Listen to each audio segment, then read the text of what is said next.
miarabantsika eto tapitanana ny fianaratsosy ny manodidina pasteur Ertinaralery Malala ihany no miaraka amintsika eto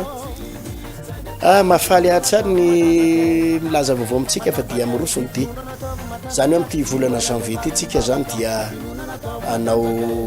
fotoana itsofana rano ny taona vavaka fitsofana rano an'ity taona ity izay andraisantsika fahasoavana andraisantsika fitahina andraisan'ny fanasitranana indray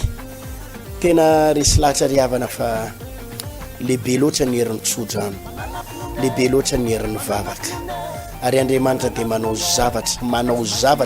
zavatra mbola tsy miova ny herin'Andriamanitra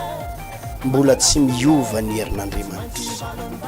maro ireo fahagagana efa hitantsika teto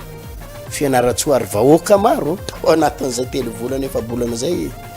amin'arivo ny olona natsapa ny herin'Andriamanitra ary kasika Andriamanitra teto fianaratsoa teto noho zany amin'ity volana janvier ty tsika dia iresaka momba natsodrano fotsiny ary vavaka momba tsodrano miaraka amin'ireo pasteur maro avy eto toerana sy ny pasteur maro avy any Antananarivo itsika menakavy andray tsodrano sy fahasoavana izay eto sady dia mitahatsika menakavy ny anatanterantsika nyity fotoana ity moa zany a dia etsy amin'ny tarandolo ambadika station Shell rehefa tonga tarandolo anao mahita station Shell station Nalasantsy dia ambadika io no misy ny trano fivavahana vahaoloko eto antarandolo zany ivavaka ao anao zay dia hitondra mambavaka ao anao dia hitsodrano anao andraisanao fahasoavana